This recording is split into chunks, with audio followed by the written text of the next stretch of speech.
Hello, everyone. Hi. I'm trying to start my programs a little earlier to get ready for the daylight saving or the end of daylight saving.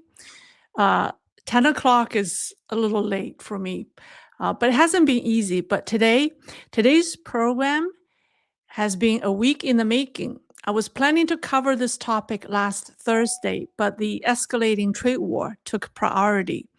So today, we're finally diving into the fascinating story of Xi Jinping and General Zhang Youxia's rivalry, their secret war games, and how each man is using war to serve his own purpose. Um, it's packed with information, so stay with me until the end.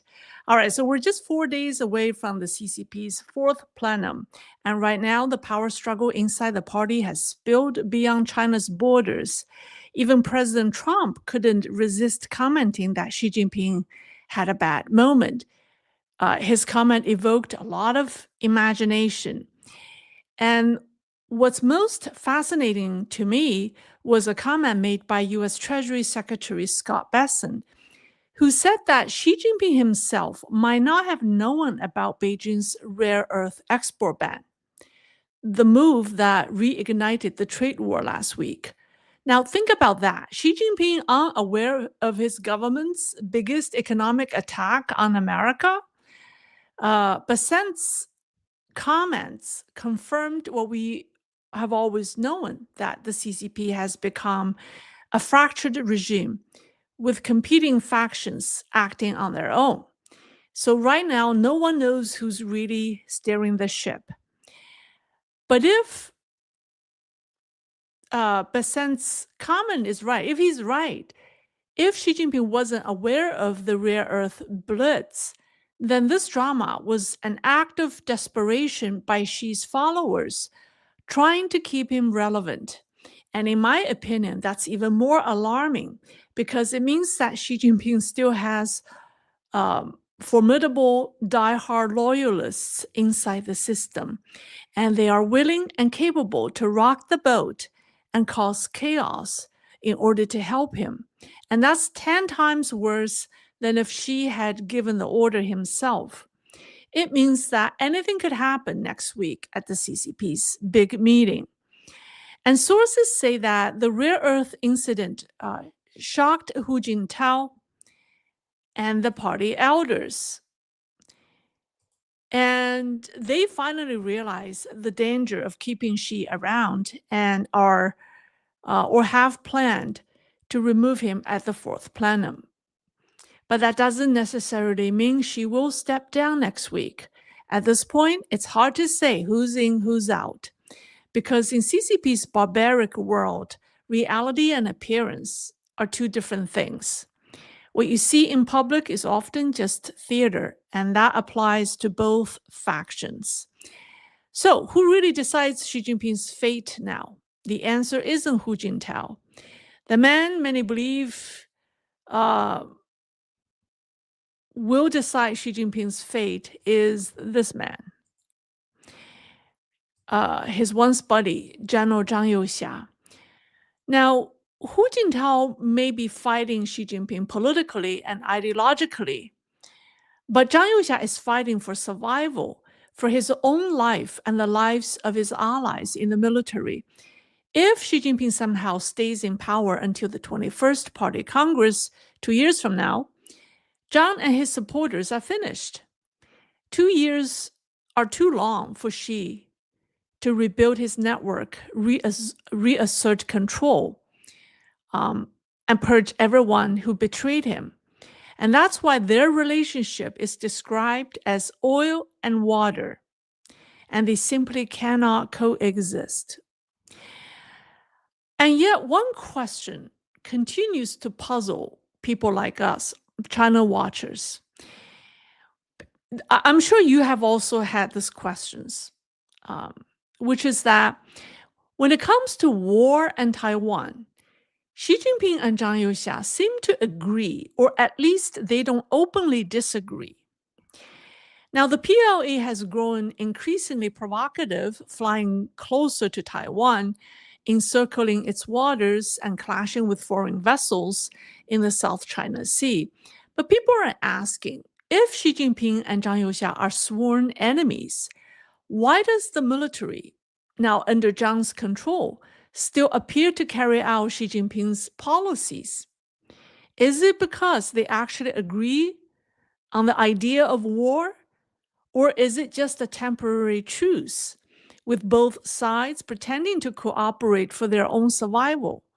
Or maybe it's something even darker, a plan that serves both, but risks plunging the world into chaos. Let's find out.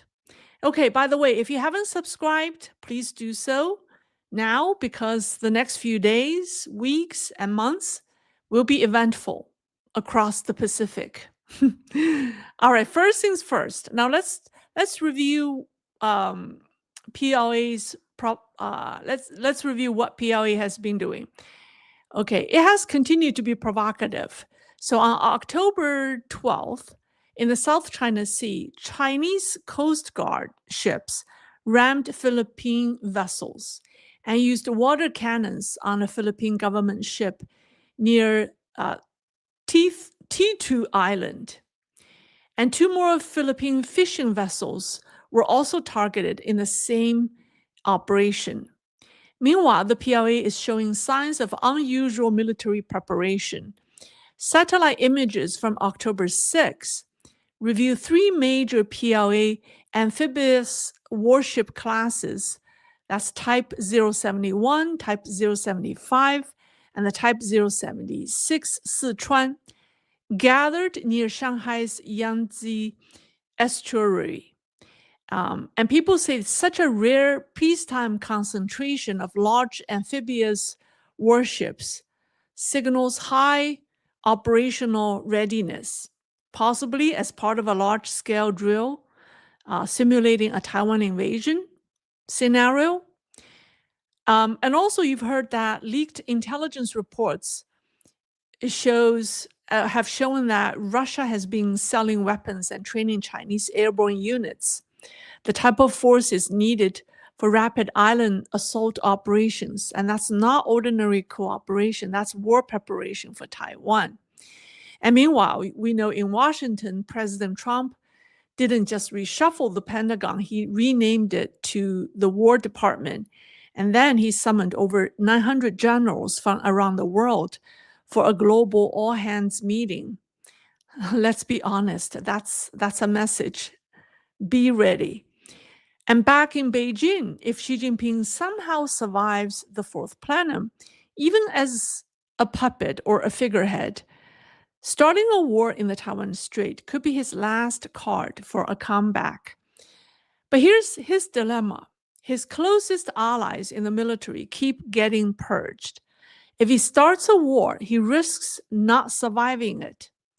So the big question is, will Xi Jinping take the gamble? And then there's General Zhang Youxia, the man who really controls the PLA, and a battle-hardened war veteran. He knows the PLA isn't ready for war. So if Zhang opposes military action, and he's the one holding the army's reins, why are we seeing the PLA step up its provocations? And are they just intimidating, or is something real being set in motion? That is the tangled, dangerous political landscape we're witnessing right now. All right, so how do we untangle it? Here's my view. I'll give you my conclusion. Zhang Youxia and Xi Jinping do not see eye to eye. But Zhang is using Xi's political ambitions to expand his own influence and tighten control over domestic affairs. In other words, Zhang is exploiting Xi's war rhetoric to strengthen the PLA's power. Let's take a closer look. So on Xi Jinping's side, he has every reason to start a war. It's his last resort to hold on to power. He is still officially the commander-in-chief, right, of the PLA. And launching a war would let him reassert full control as head of the CMC.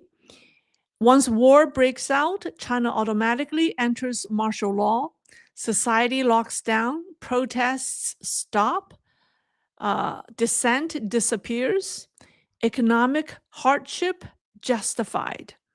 And then she becomes the unchallenged ruler once again. And he's been preparing for that moment in China.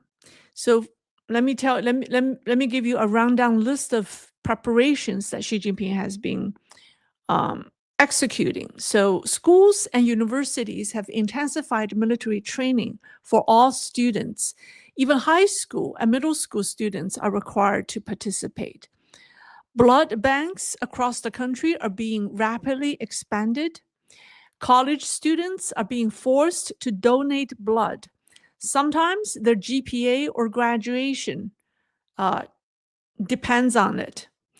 In elementary schools, students are too young, and in some middle schools, elementary schools and some middle schools, students are too young to donate blood, but their parents are pressured.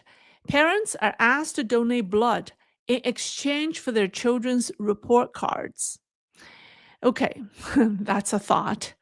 1 month ago, on September 13th, the Eastern Theater Command released a new military song titled Planting the Flag of Victory on Taiwan Island. It's basically a musical declaration of war. And over the past 3 months, China's major cities have all had high-level military affairs meetings. It's called 义军会议. There are serious gatherings where officials discuss military readiness. And these aren't ceremonial. They happen only when the party wants to send a powerful signal. So Shanghai had held it on July 23rd, Beijing on August 1st, Guangzhou August 30th, Tianjin September 9th, Chongqing September 24th. So in Chongqing, the party secretary Yuan Jiajun personally chaired the meeting. And they were all chaired by the party chief of that locality. So he repeatedly emphasized studying and implementing Xi Jinping's thought on strengthening the army. That tells you everything. This was the Xi Jinping direct order. And the discussion points: intensifying troop training, improving combat readiness, boosting crisis awareness, strengthening the will to fight, not just for the military, but for everyone. This wasn't defensive language. It sounds like a mobilization order. So it means and he even used the phrase national defense mobilization. It's a term that signifies the highest level of mobilization, right? It means a nation is preparing for war. It means converting cities, economies, transport, and hospitals to a wartime footing, or the start of that. And that's not all. And before these meetings, local party chiefs personally led their officials to a PLA training basis for a quote-unquote military day activities. It's another direct order from the very top to force every local leader onto Xi Jinping's war wagon. So that image tells us something chilling. To keep power, Xi Jinping and his circle are willing to drag the entire country to the edge of war. Now, so while Xi Jinping's camp is seriously planning for war, does this mean he's ready to attack Taiwan? And what about the purges inside the PLA? Does he even have enough commanders left to lead a war? And the short answer is no. Now, among China's 5 theater commands, the Eastern Theater Command, responsible for Taiwan and the eastern coast, has always been seen as most loyal to Xi. since it includes Fujian, where Xi Jinping spent 17 years as a local official. So for 6 years, it has been led by two of Xi Jinping's most trusted generals, He Weidong and Lin Xiangyang. Both came from the old 31st Group Army based in Fujian. Now, after He Weidong's promotion to vice chairman of the CMC, Lin took over. And like He, Lin rose at a lightning speed, from major general to full general in just 7 years, a promotion pace that usually takes more than a decade. But now both men have vanished and are suspected of being under investigation. He Weidong has even been rumored to have died. And not only they have disappeared, the political commissar of the Eastern Theater Command, Liu Qingsong, is also absent. But basically, both General Lin and his political commissar, the commander and the political commissar of the Eastern Theater Command, were both absent from the Martyrs' Memorial Day ceremony in Nanjing on September 30th, which is only 2 weeks ago. It was an event that it's an event that the two had attended every year since they were promoted into their positions in 2022. And it's not just the Eastern Command. In Sichuan, the Martyrs' Day ceremony was led only by a lieutenant general. The full general, the Western Theater commander, Wang Haijiang, was missing too. Now, let's step back and see the big picture. Yesterday, Taiwan's Minister of National Security, Tsai Ming-yan, said at the Taiwanese Legislative Yuan that 16 of PLA's 32 generals are missing. I have identified them for you. So here we are. So these, first of all, we have a group of 12 generals who are believed under investigation because they have been missing for a while, right? So that includes Lin Xiangyang, commander of Eastern Theater Command, Liu Qingsong, political commissar of Eastern Theater Command, the two I mentioned, Wang Haijiang, commander of Western Theater Command, Wang Xiubing, former commander of Southern Theater Command, Huang Ming, commander of Northern Theater Command, and Wang Qiang, commander of Central Theater Command. And then we have more. Xu Deqing, political commissar of Central Theater Command, Yuan Huazhi, political commissar of Navy, He Hongjun, executive director of CMC's political work department, who is supposedly to replace Miao Hua, but he's also has been missing. He's also rumored to have died. And then Wang Renhua, secretary of CMC's Political and Legal Affairs Commission, Zhang Hongbin, political commissar of the armed police, Wang Houbing, commander of Rocket Force, and then there are three more. That are missing recently. These three skipped the July 31st Army Day banquet, and they are Commander of Navy, Hu Zhongming, Commander of Army, Li Qiaoming, Political Commissar of the newly formed Information Support Force, and then plus He Weidong, so that's 16. In addition, okay, those are just the people missing in action, and because there's no official announcement. But then that's not everyone in trouble, and there are also the ones that are officially announced. So we have Miao Hua, right, the top political officer in charge of personnel, and Wang Chuning, commander of People's Armed Police. And there's and then the last guy, Zhang Ling, is the head of PLA logistics. He's a lieutenant general. So if you do the math, out of the 32 full generals, 18 are out. That's 56%. And if you look at the branch and the command level, out of the 5 theater commands, I think only the Southern Command still has a commander without rumors or absences.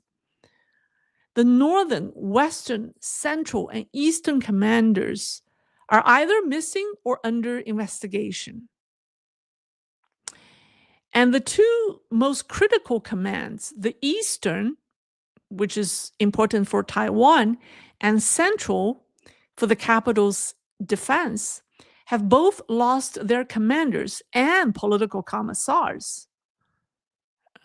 And then among the 5 military branches, only the Air Force and the Information Support Force still have a confirmed commander. The Army, the Navy, and the Rocket Force are currently without a leader, without a commander. And then the political commissars of the armed police, actually, the armed police doesn't even have a commander either. It has a deputy commander. So yeah, the armed police is missing both. But the rocket force and the armed police are missing both the political commissars and a commander. And the information support force is missing a political commissar. So in short, there aren't that many left. The entire PLA branches and commands are leaderless, right? This is a full-scale purge tearing through the top of the PLA. And Xi Jinping started it, and Zhang Youxia finished it off. I mean, of course, they targeted different people, but you can't really just blame all of this on Xi Jinping. I mean, Zhang Youxia was relentless taking out Xi Jinping's allies. So as the result of the great work of the 2 of them, the PLA is leaderless. So the real question is, can the PLA actually fight a war when its senior leadership is in shambles? Well, the answer is obvious. So what's Zhang Youxia's counter move? Okay, so this is the part, right? What is his tactic? I've said that before. Zhang Youxia opposes going to war, but that doesn't mean he's openly defying Xi Jinping's mobilization orders. He's playing along and playing smart. And Zhang knows that Xi's call for war preparation gives him a perfect opening to expand the PLA's power if he plays his cards correctly. So here's an example. I want to give you an example. So on September 23rd, the State Council and the CMC jointly issued a new regulation called Rules on the Management of Military Land, 军用土地管理条例. Do I have a, yeah, here it is.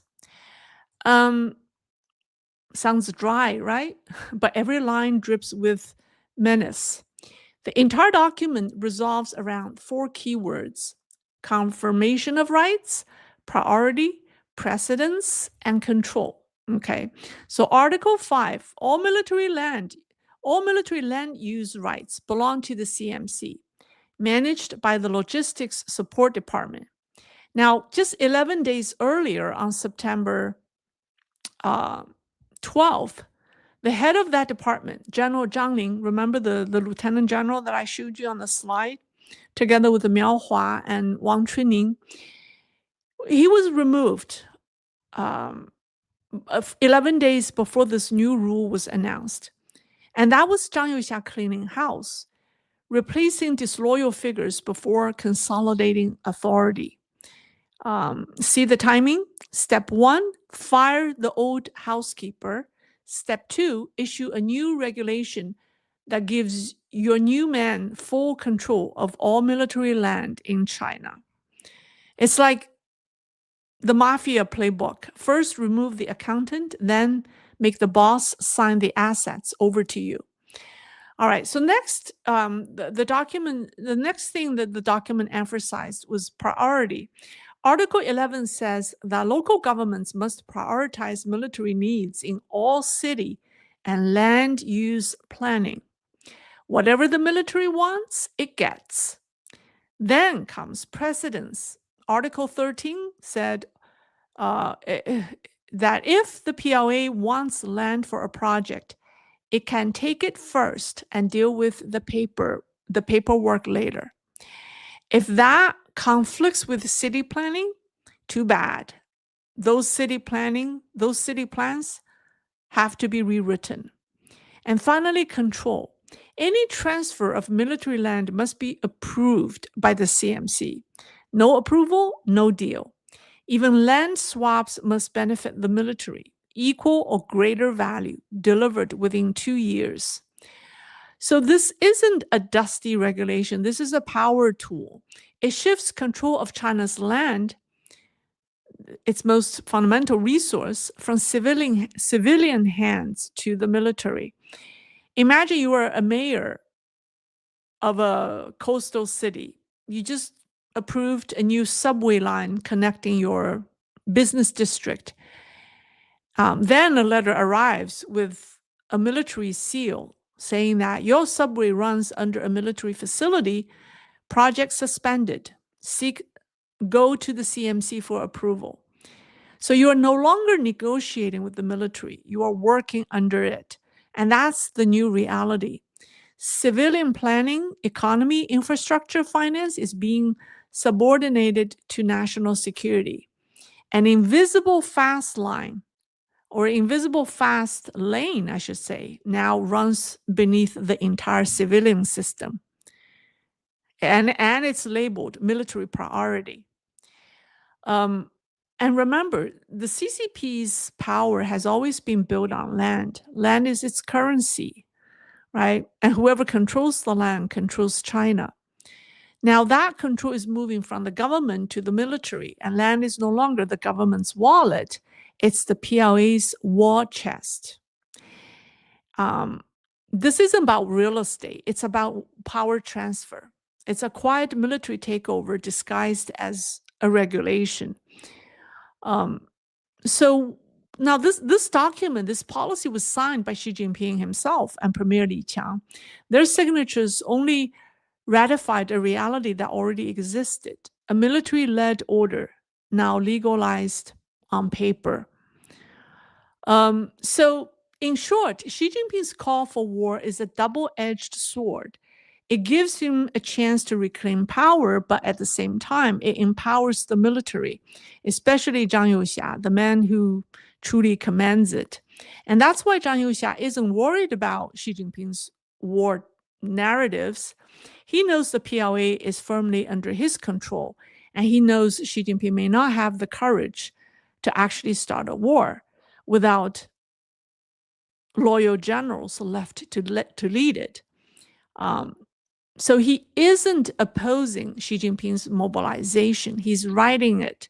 He's using it to consolidate power, one regulation, one purge, one quiet takeover at a time.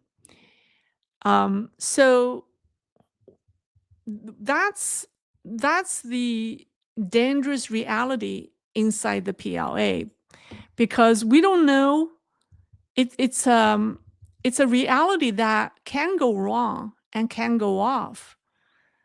Whether this war stays political or turns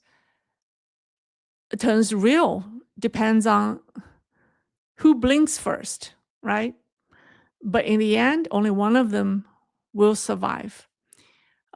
So that's what I think. It's very dangerous.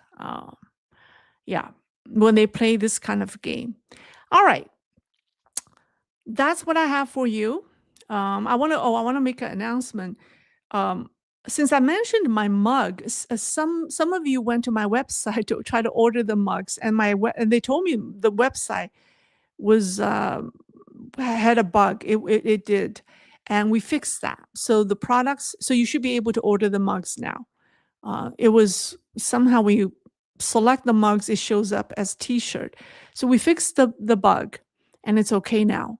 I also want to tell you about the program in Lace Looking Glass. It's about The inner earth underneath our feet, I should say our feet.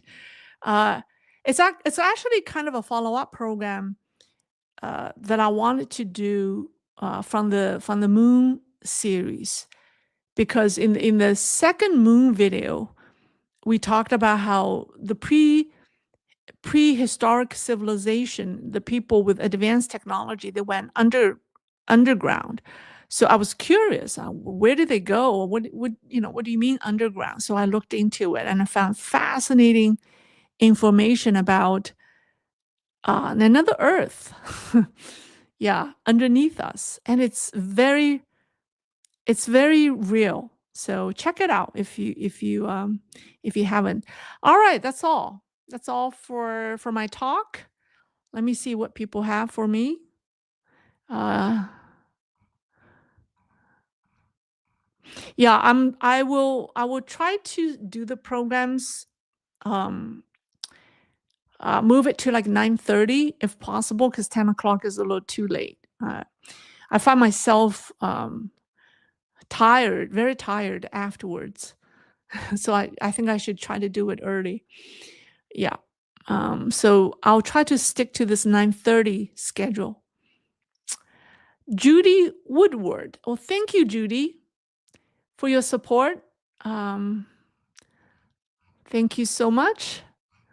All right. Am I missing some other ones? Oh, Judy. Okay. Thank you, Judy.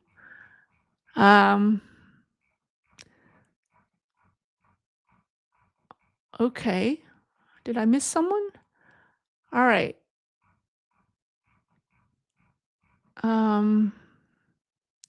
If you have questions, you put my name in front so I know it's addressed to me.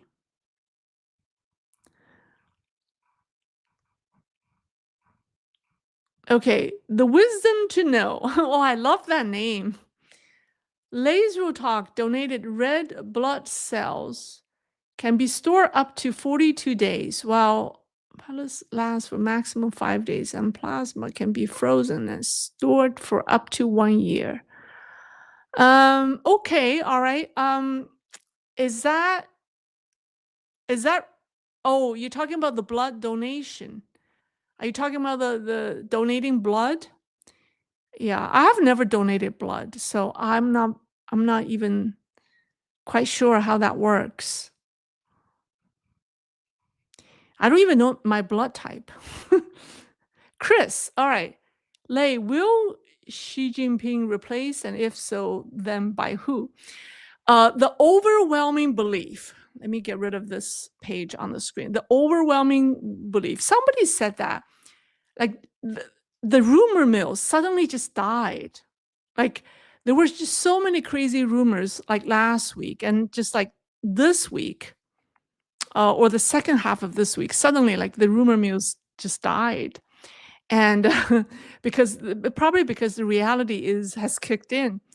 The overwhelming belief is that Xi Jinping will give up his secretary general, his party chief position, and also chairman of CMC, and he will be replaced by Wang Yang as the interim until the 21st Party Congress.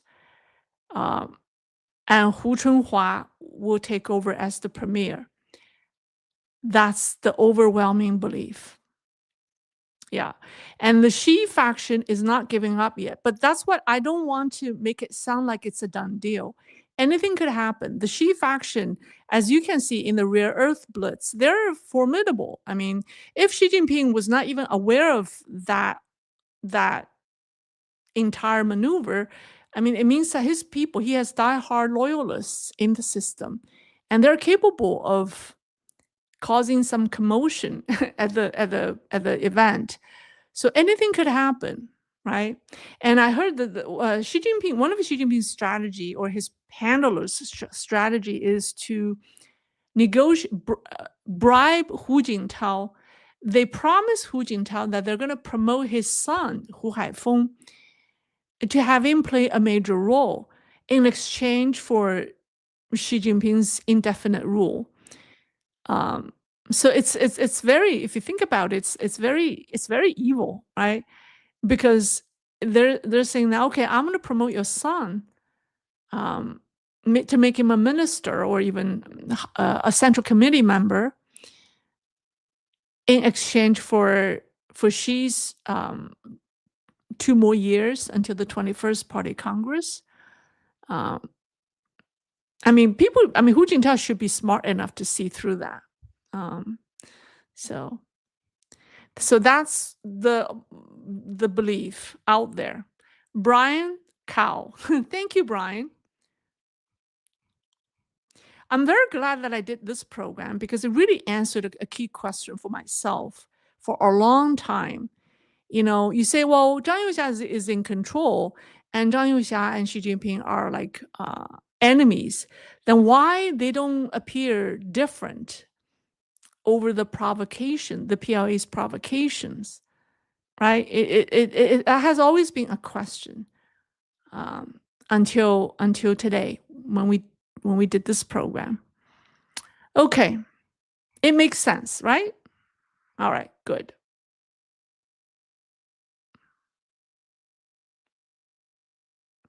Someone said Lei has more charisma and bravery than all the corrupt Chinese politicians. It's why Lei should be the president. No, I'm not interested. I could be their advisor, or whoever is I could be their advisor, but I'm not a politician at all by nature. Okay, Lee Shepherd 834. Lei, thank you for your hard work. It shows the quality and the depth of your content. Well, thank you. This is a program a week in the making. Is the talk over? The talk is over. Lei in another earth. Yeah, and another earth underneath us. Someone said, Lei, did you hear that Li Qiang didn't bring any proper gifts to lavish money and offer tributes, which made Kim Jong-un very angry, treating Li Qiang with neglect and rudeness? Yes, the video went viral in China.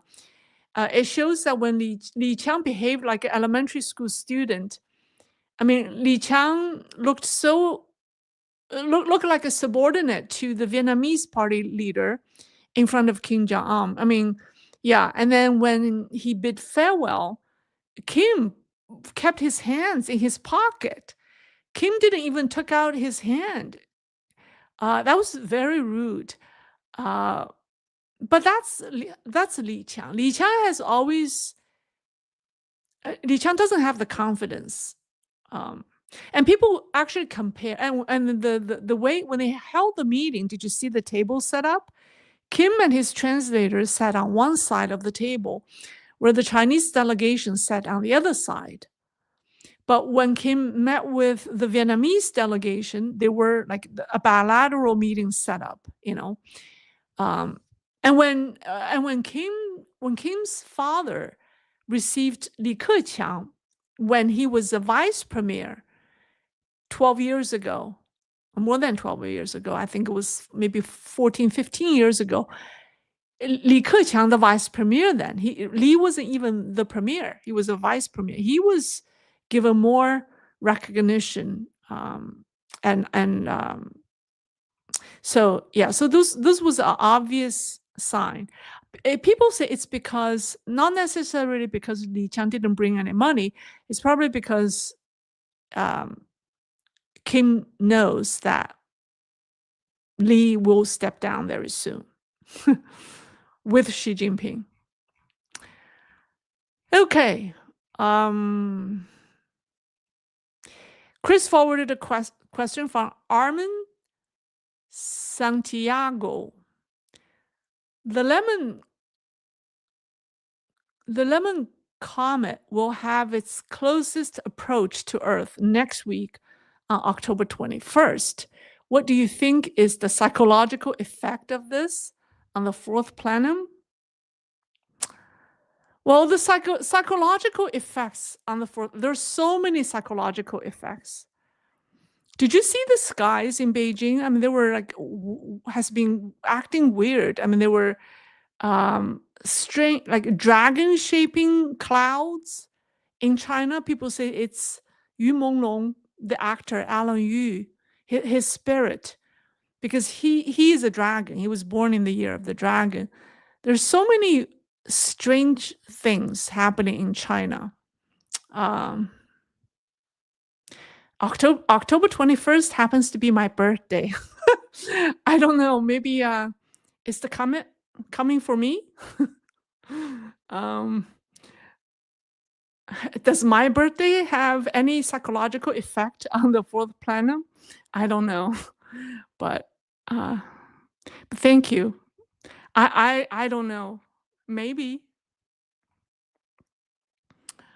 Uh, Somebody said I don't usually watch streams, but I will do it for Lei. Oh, thank you so much. I hope this is fun and entertaining for you. All right. Here's a question from, oh my goodness, Magdalene. Yeah, yeah.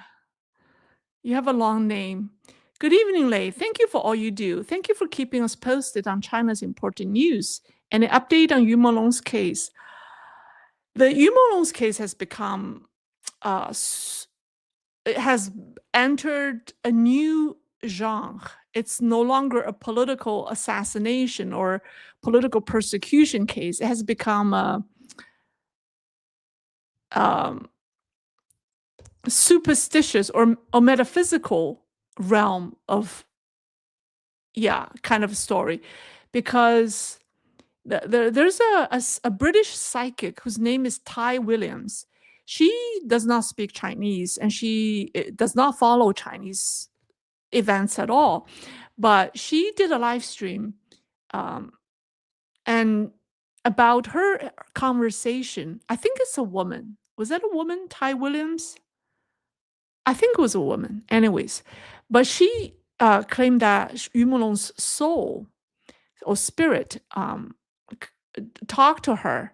And so they had a exchange. They had an exchange, and so she revealed the information in her live stream. And she's British. She absolutely did not know who Yu Molong was. But then she felt that the spirit approached her and was talking to her. So she revealed that information. And then guess what? She's under threat. Someone, I think, put pressure on YouTube. And basically, she was under pressure to remove her videos. And so she was under threat. That just tells you something. And some Chinese Americans bought screen times in Times Square. They put up Yu Molong's video, 15-second video in Times Square. But the Times Square, I don't know which organization owns those screens, but that organization does not allow, I mean, they basically censored certain information. So you cannot put any there were many, they set many restrictions on what kind of video that you can put in Times Square for Yu Monglong. And this is outrageous. This is the United States. That just shows you how much influence the CCP has in the West. Why would a billboard, a digital billboard in Times Square, subject to the opinion of Beijing authorities? You know, I mean, as long as it's not offensive or grotesque or obscene, I mean, it should be fine. I mean, people are not going to put up bad videos for Yu Monglong, right? It's to commemorate him. So, but then there were many restrictions that were put on that video, that 15-second video. And that's, to me, that should not have been that way. What that tells us is, one, that the CCP has great control over the New York City.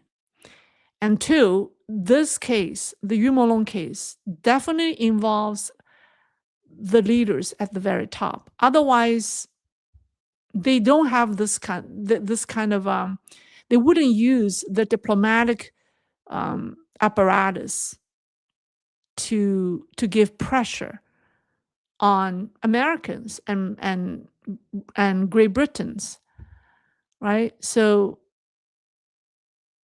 it's unthinkable. So that just tells you this case is extraordinary. Yeah. All right, John Fallon. All right, Lei, you are amazing. I think you are CIA plan on internet to expose everything. I am not. I am not. Okay.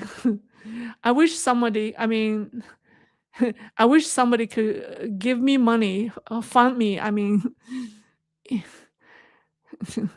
that would be well, actually this is what the CCP says. The CCP trolls have always said that the CIA. You know what? Nobody can buy Lei. Nobody can buy me, you know. I'm too independent to be bought. I even turn down sponsors because I find it very, when you take some money from the sponsors and they nowadays they give you they don't they want you to talk about their brand naturally.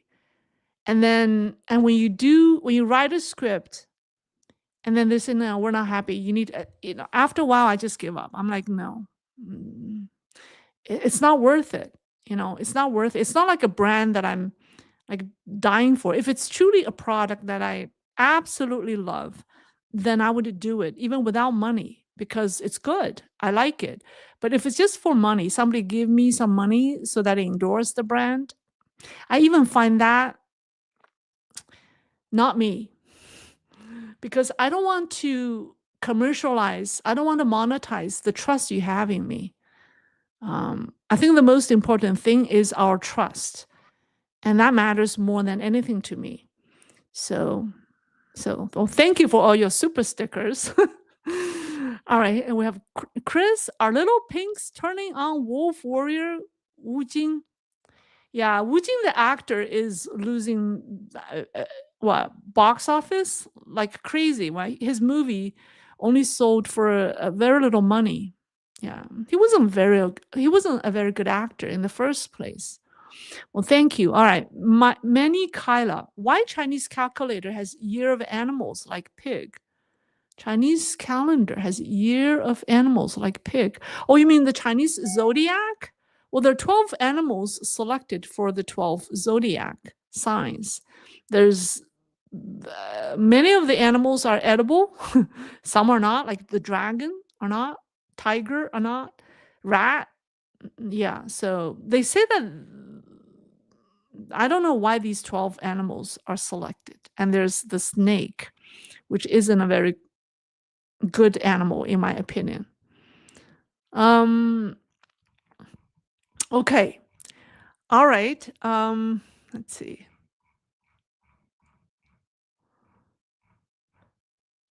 Pam Queck.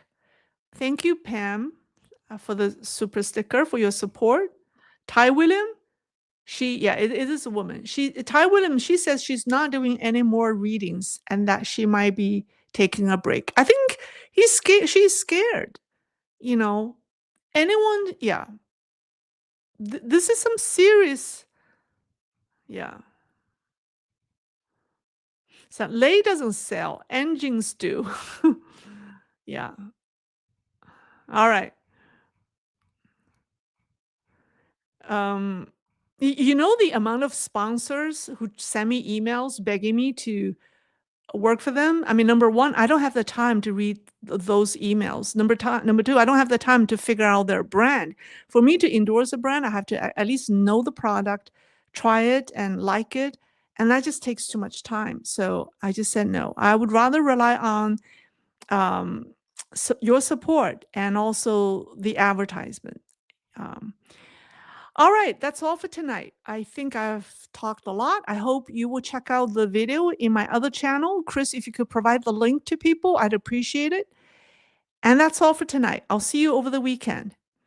Okay, Lei is getting a tea brand sponsorship, calling it. Yeah, maybe I could do tea brand. I love tea, things I truly love. I have a tea blend. I could sell my own tea brand. I don't know. All right, that's all for tonight. Bye. Thank you.